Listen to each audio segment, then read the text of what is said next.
ओम शांति। 15 अगस्त 2025। बाबा के महावाक्य। मीठे बच्चे, सवेरे सवेरे उठ यही चिंतन करो कि मैं इतनी छोटी सी आत्मा कितने बड़े शरीर को चला रही हूँ। मुझ आत्मा में अविनाशी पाठ नोंधा हुआ है। प्रश्न: शिव बाबा को कौन सी प्रैक्टिस है, कौन सी नहीं? उत्तर: आत्मा का ज्ञान रत्नों से श्रृंगार करने की प्रैक्टिस शिव बाबा को है। बाकी शरीर का श्रृंगार करने की प्रैक्टिस उन्हें नहीं, क्योंकि बाबा कहते, मुझे तो अपना शरीर है नहीं, मैं इनका शरीर भल किराए पर लेता हूँ, लेकिन इस शरीर का श्रृंगार यह आत्मा स्वयं करती, मैं नहीं करता। मैं तो सदा अशरीरी हूँ। गीत। बदल जाए दुनिया न बदलेंगे हम। ओम शांति।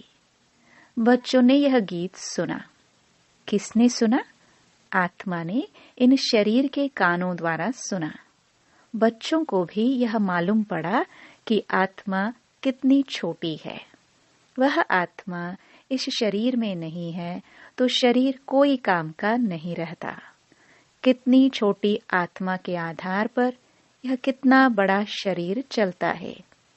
दुनिया में किसको भी पता नहीं है कि आत्मा क्या चीज है जो इस रथ पर विराजमान होती है। अकाल मूर्त आत्मा का यह तख्त है। बच्चों को भी यह ज्ञान मिलता है। कितना रमणीक रहस्य युक्त है।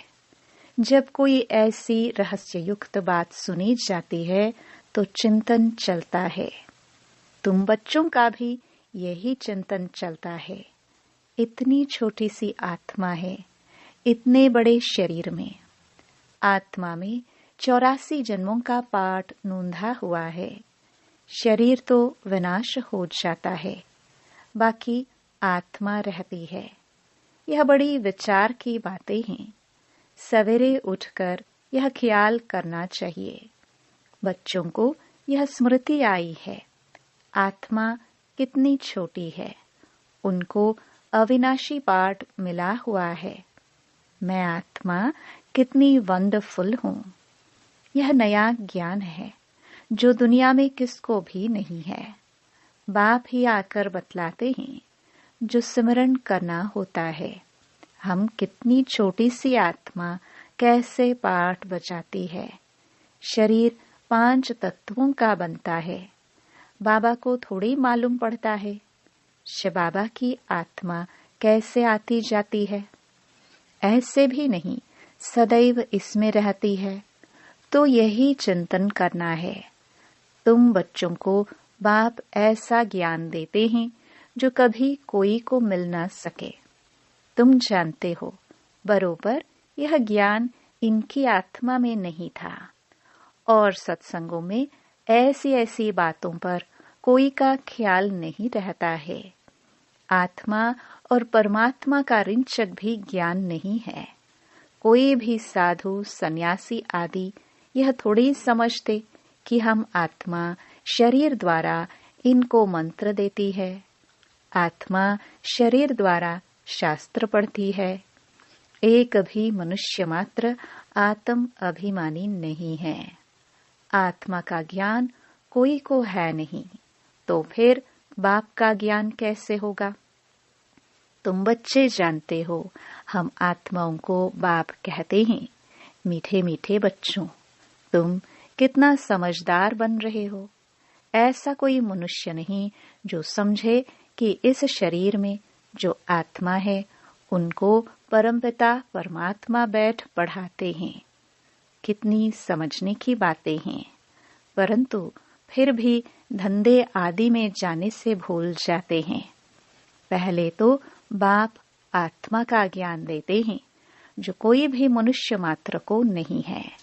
गायन भी है ना, आत्मा ये परमात्मा अलग रहे बहुकाल। हिसाब है ना। तुम बच्चे जानते हो, आत्मा ही बोलती है शरीर द्वारा। आत्मा ही शरीर द्वारा अच्छे व बुरे काम करती है। बाप आकर आत्माओं को कितना गुलगुल बनाते हैं। पहले पहले तो बाप कहते हैं, सवेरे सवेरे उठकर यही प्रैक्टिस व ख्याल करो कि आत्मा क्या है, जो इस शरीर द्वारा सुनती है। आत्मा का बाप परमपिता परमात्मा है, जिसको पतित पावन ज्ञान का सागर कहते हैं। फिर कोई मनुष्य को सुख का सागर, शांति का सागर कैसे कह सकते? क्या लक्ष्मी नारायण को कहेंगे सदैव पवित्रता का सागर? नहीं, एक बाप ही सदैव पवित्रता का सागर है। मनुष्य तो सिर्फ भक्ति मार्ग के शास्त्रों को बैठ वर्णन करते हैं, प्रैक्टिकल अनुभव नहीं है। ऐसे नहीं समझेंगे हम आत्मा इस शरीर से बाप की महिमा करते हैं। वह हमारा बहुत मीठा बाबा है, वही सुख देने वाला है। बाप कहते हैं, हे आत्माएं, अब मेरी मत पर चलो। यह अविनाशी आत्मा को अविनाशी बाप द्वारा अविनाशी मत मिलती है। वह विनाशी शरीरधारियों को विनाशी शरीरधारियों की ही मत मिलती है। सतयुग में तो तुम यहाँ की प्रारब्ध पाते हो, वहाँ कभी उल्टी मत मिलती ही नहीं। अभी की श्रीमत ही अविनाशी बन जाती है, जो आधा कल्प चलती है। यह नया ज्ञान है। कितनी बुद्धि चाहिए इसको ग्रहण करने की और एक्ट में आना चाहिए। जिन्होंने शुरू से बहुत भक्ति की होगी वही अच्छी रीति धारण कर सकेंगे। यह समझना चाहिए, अगर हमारी बुद्धि में ठीक रीति धारणा नहीं होती है तो जरूर शुरू से हमने भक्ति नहीं की है। बाप कहते हैं, कुछ भी नहीं समझते हो तो बाप से पूछो, क्योंकि बाप है अविनाशी सर्जन। उनको सुप्रीम सोल भी कहा जाता है। आत्मा पवित्र बनती है तो उनकी महिमा होती है। आत्मा की महिमा है तो शरीर की भी महिमा होती है। आत्मा तमो प्रधान है तो शरीर की भी महिमा नहीं। इस समय तुम बच्चों को बहुत गुह्य बुद्धि मिलती है, आत्मा को ही मिलती है। आत्मा को कितना मीठा बनना चाहिए, सबको सुख देना चाहिए। बाबा कितना मीठा है, आत्माओं को भी बहुत मीठा बनाते हैं। आत्मा कोई भी अकर्तव्य कार्य न करे, यह प्रैक्टिस करनी है। चेक करना है कि मेरे से कोई अकर्तव्य तो नहीं होता है। शिव बाबा कभी अकर्तव्य कार्य करेंगे? नहीं, वह आते ही हैं उत्तम से उत्तम कल्याणकारी कार्य करने। सबको सद्गति देते हैं।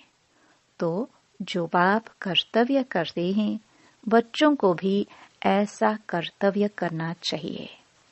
यह भी समझाया है, जिसने शुरू से लेकर बहुत भक्ति की है, उनकी बुद्धि में ही यह ज्ञान ठहरेगा। अभी भी देवताओं के ढेर भक्त है, अपना सिर देने के लिए भी तैयार रहते हैं।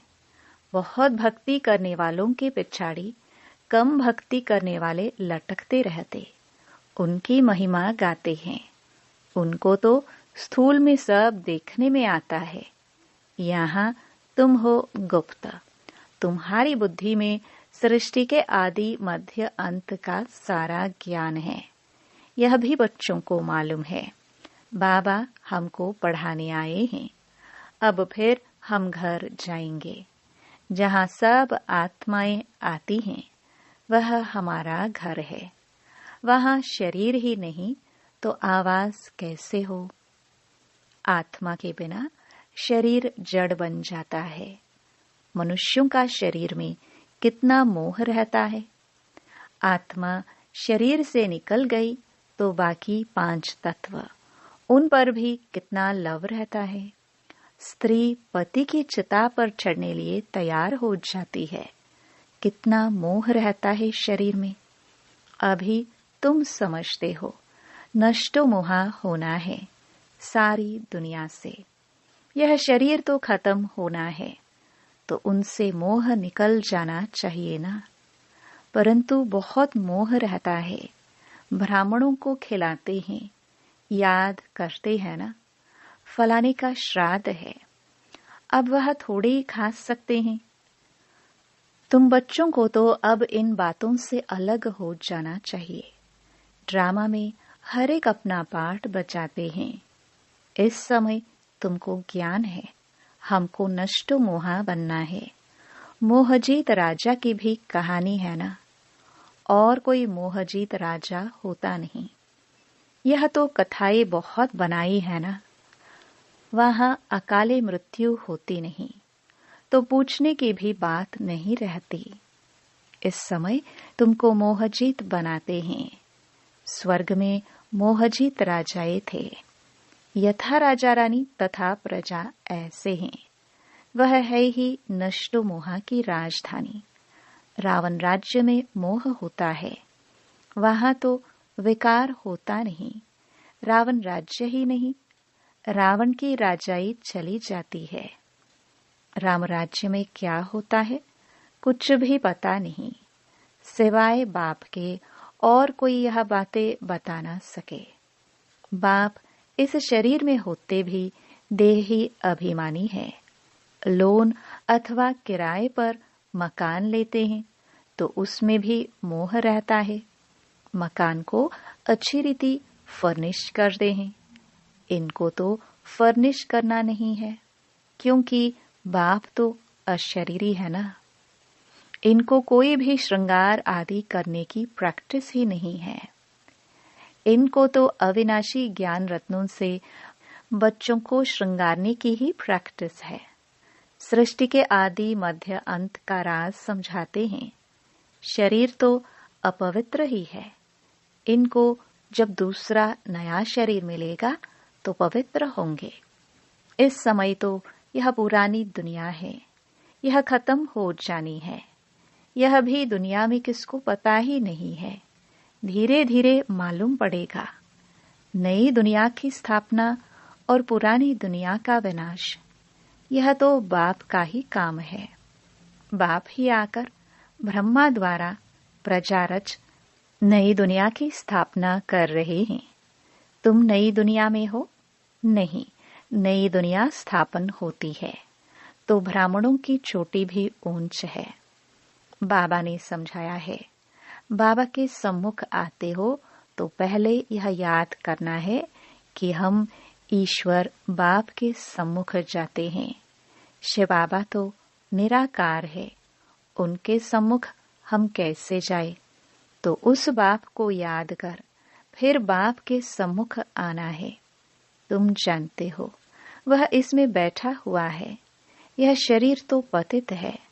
शिव बाबा की याद में न रह कोई काम करते हो तो पाप लग जाता है।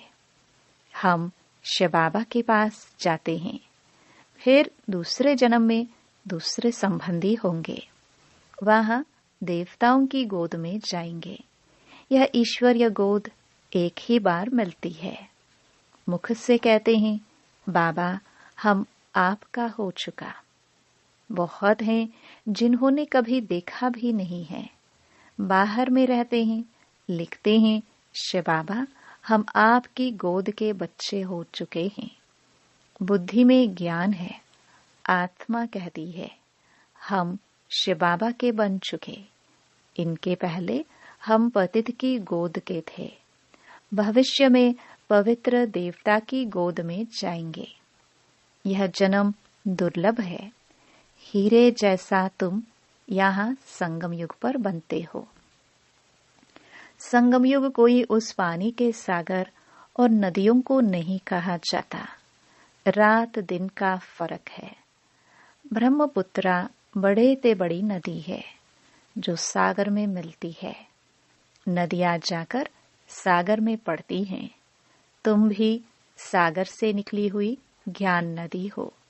ज्ञान सागर शिव बाबा है। बड़े ते बड़ी नदी है ब्रह्मपुत्रा।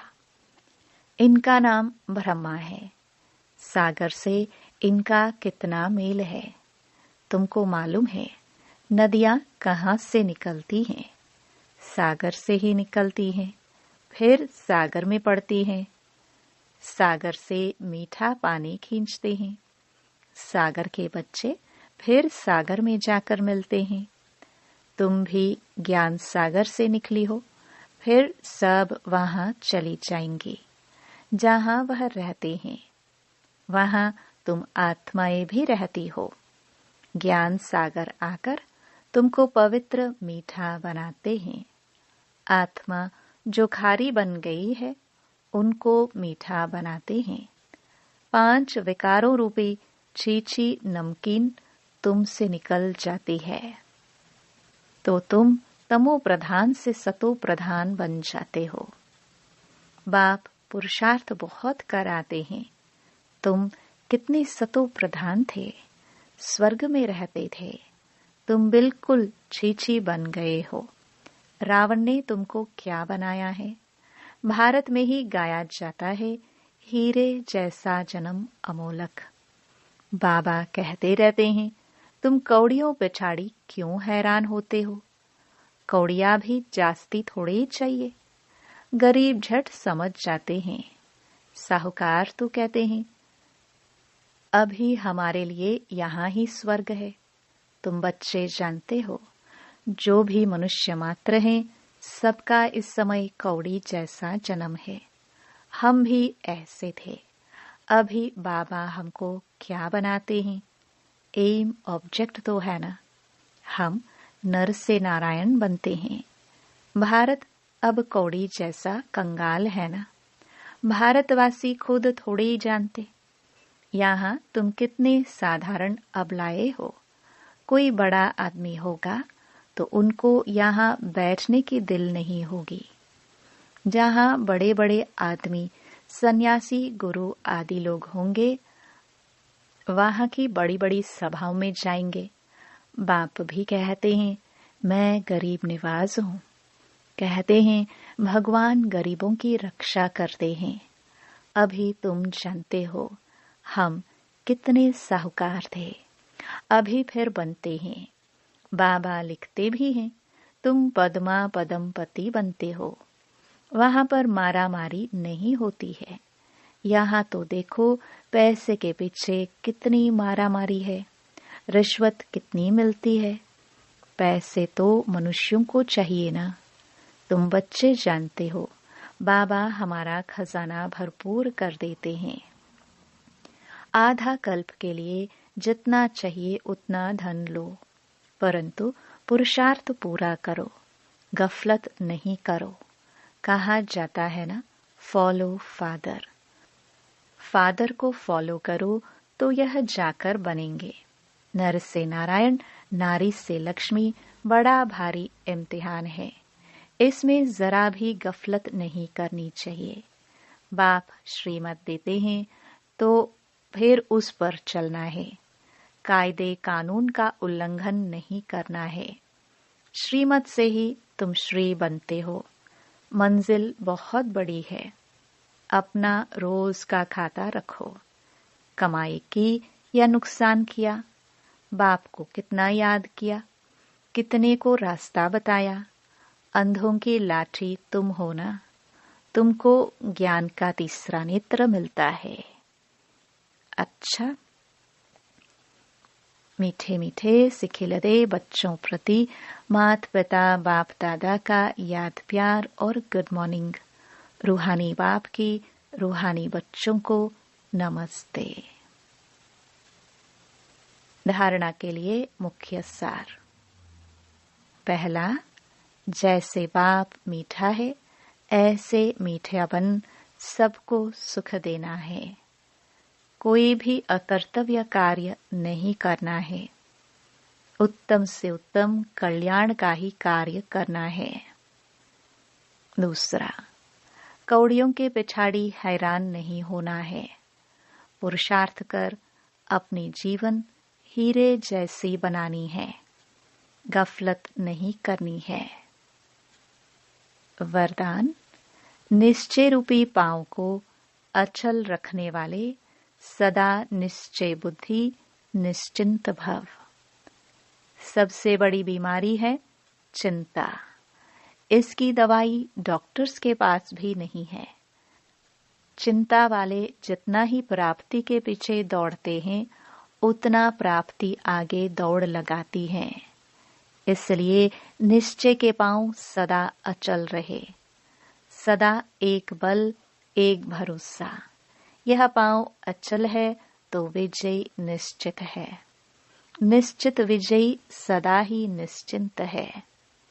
माया निश्चय रूपी पांव को हिलाने के लिए ही भिन्न भिन्न रूप से आती है, लेकिन माया हिल जाए, आपका निश्चय रूपी पांव ना हिले तो निश्चिंत रहने का वरदान मिल जाएगा।